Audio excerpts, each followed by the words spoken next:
Hey, it's Drupal here. We're back in the crew. This time we're looking at the Koenigsegg. And sadly, there's only the Agera R in the game, which is still an amazing machine. But it would have been nice to see the CCX and the 1-to-1 and some of the other models in the game.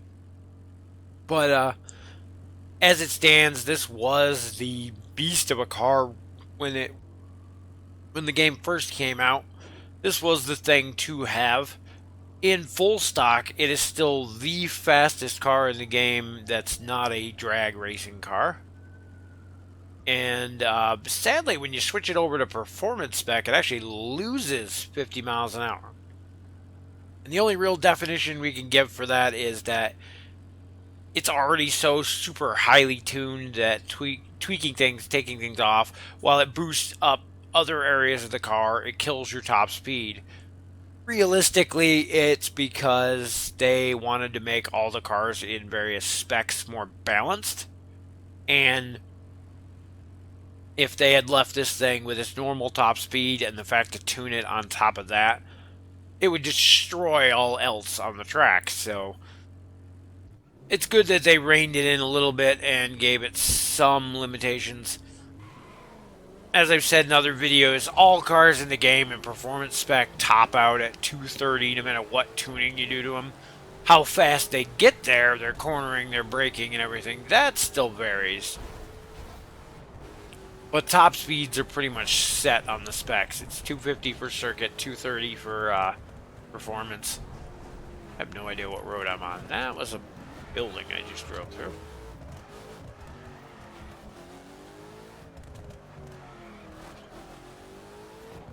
See how long this straightaway is. We can't unwind this guy a little bit. And this road ends.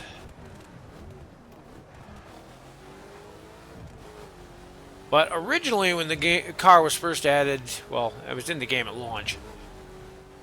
This was the thing you strive to get. It was a massively expensive vehicle, but a beast of a car. That was a train track. Trying to find some open highway here. We might have to just teleport somewhere. There's so much traffic here. Yeah, we're not gonna port that. We're gonna move. Actually, the highway outside the city here is bad.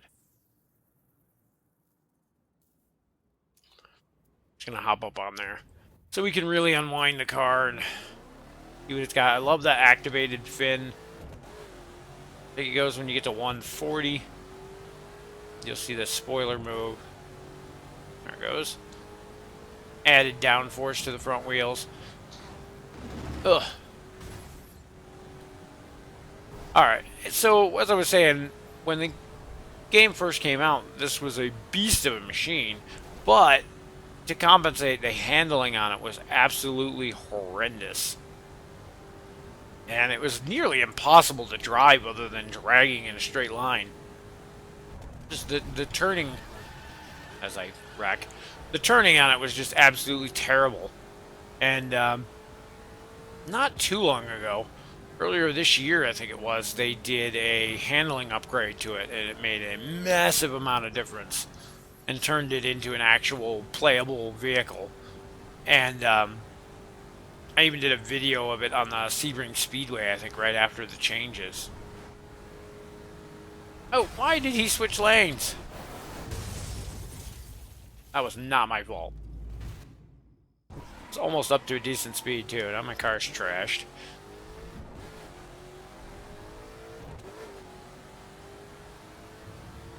There. Now you can't tell. Up with a bend hood. Really can't drive from this view, so I don't know if I'm going to be able to get up to speed in this, but... Anyway, this thing, in stock, has a blistering 270 some mile an hour top speed. Sadly, once you get to about 250 or so, it takes forever to accelerate, so getting to that speed is a completely different story.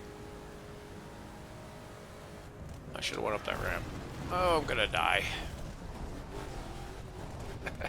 I get for changing my mind at the last minute.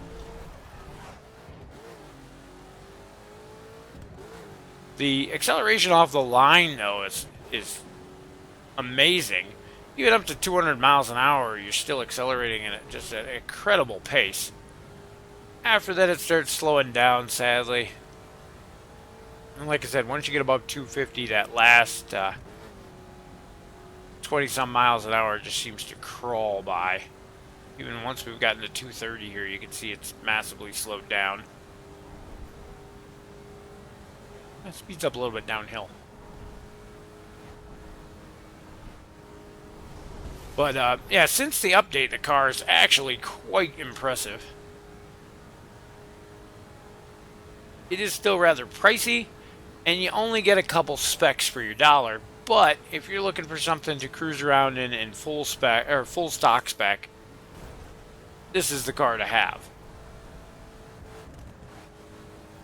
There's nothing better than taking this in full stock out to the salt flats and the guys are doing their drag runs. As long as they're not using drag spec cars. Oh, thought I could squeeze by him. As long as they're not using drag spec cars, you can grab this and draft off of them and then blow by them no matter what they're using. It's insane. I got accused of cheating more than once from doing that. That I'm blowing people away in a stock spec car. Wow, I cannot drive today. But anyway.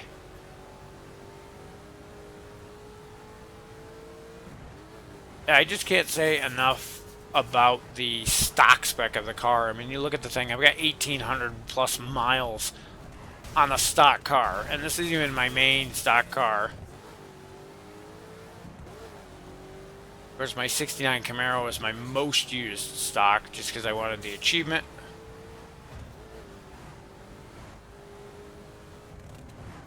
We've tooled around enough in the full stock. Again, the full stock is the reason to buy this car. Then we go down to the slightly lesser... I can find it in here.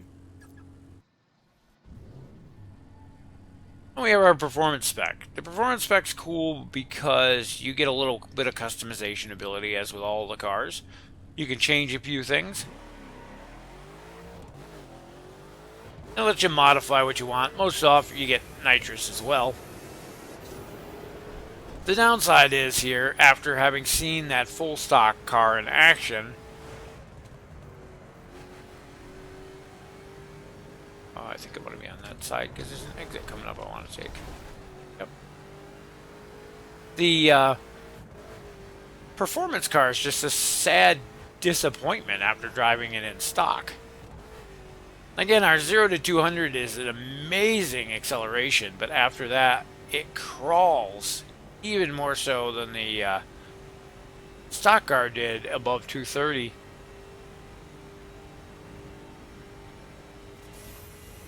Using nitrous, we can get ourselves up a little past our top here. It'll wind back down, but 230 is our max. As with all performance cars. Which really just kills everything that made this car outstanding and unique. Still a good car, don't get me wrong. Acceleration on it's off the chart. But when compared to other performance cars, there's nothing amazingly outstanding anymore, and it makes it just an average car. When you think about the fact that it's one of the most expensive cars in the game, and you're limited, I think it only has 3 specs. The fact that its full stock spec is the best one. I'm not actually doing the big D. I don't need to be in that lane.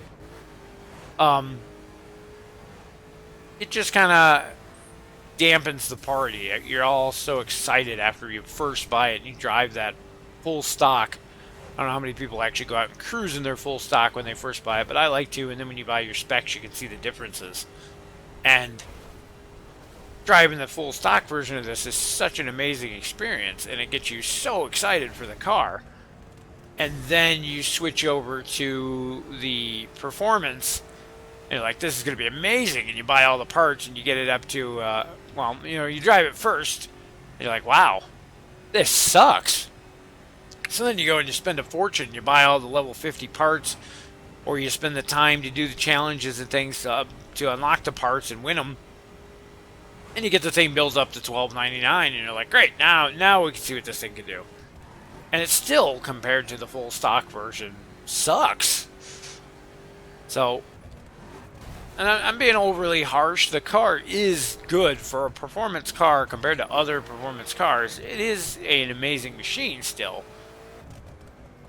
Just compared to its own full stock spec, it just feels like a major letdown when you spend all this extra money on the performance spec and parts, and when you total everything up. I mean, you spend a lot of money to upgrade this car, only to have it be significantly worse than stock.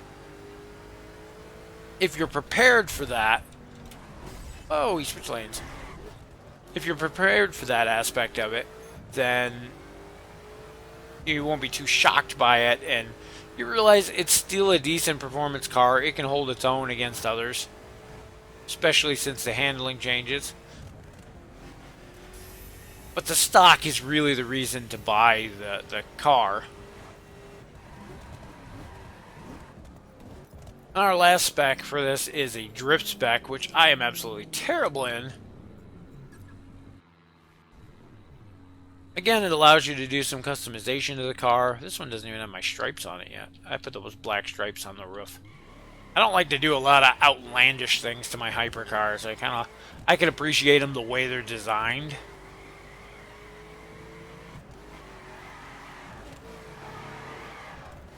Oh, I am not a drifter. And this is a long straightaway. I switched to a drift car for a straightaway.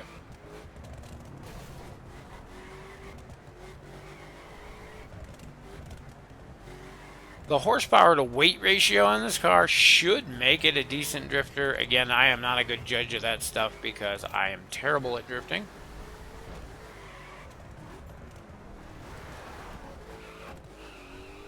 Hoping to get to something with some turns so I could actually try. I need to warp back to the city here, which we might do. Just to save time. What's this little town up here? Oh, Amarillo works.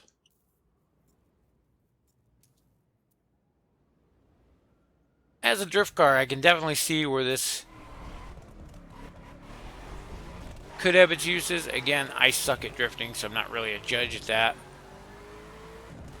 But again, definitely the reason I see to buy this car is that full stock spec.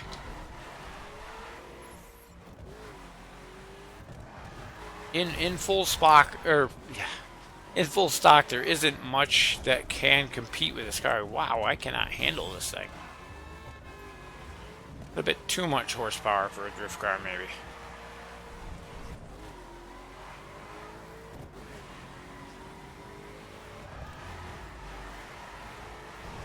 That was almost a respectable turn.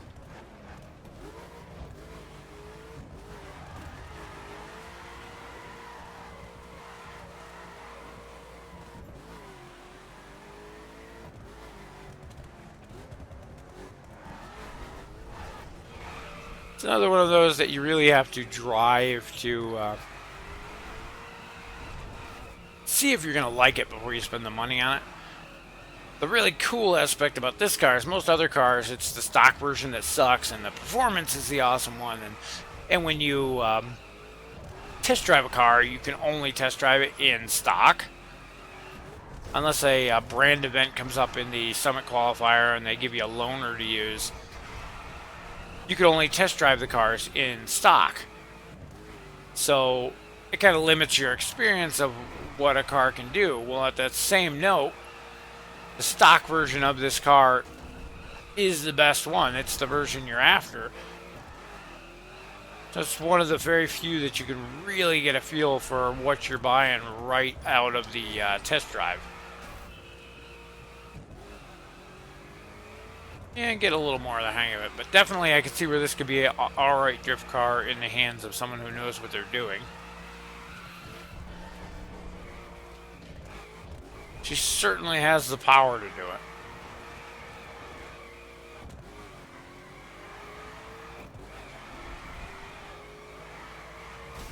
Oops. Traffic. That was terrible.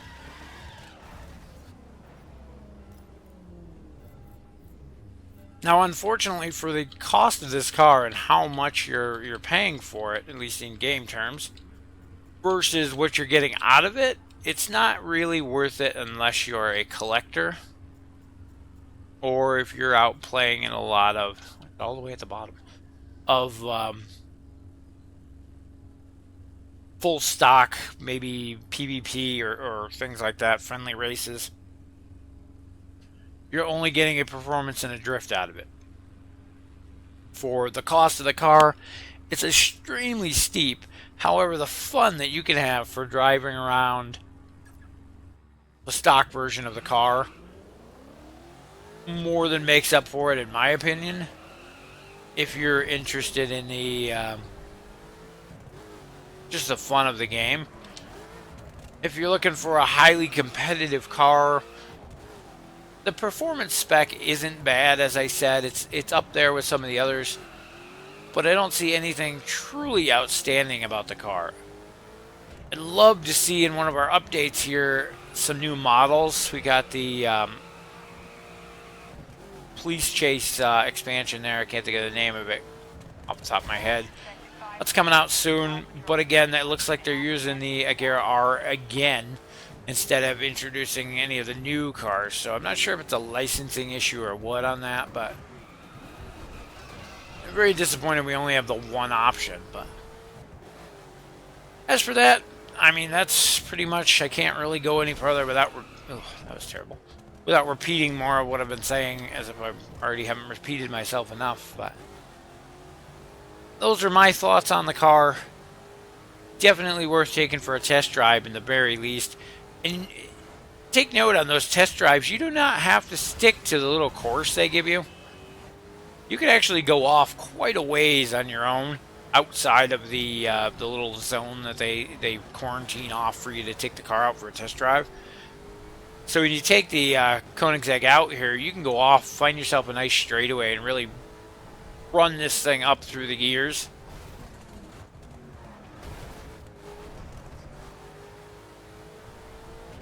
I just cannot drive today. Bouncing off things left and right. This is a very swervy road too, though. But yeah, take the thing out, go through one of the walls where it's telling you to turn, and get a nice straightaway and really unwind the car and see what it can do. And if you have the extra money laying around, you're going to want to buy one just for the fun of free roaming in it. That's really where it shines. And that's pretty much all I can say about the car, so.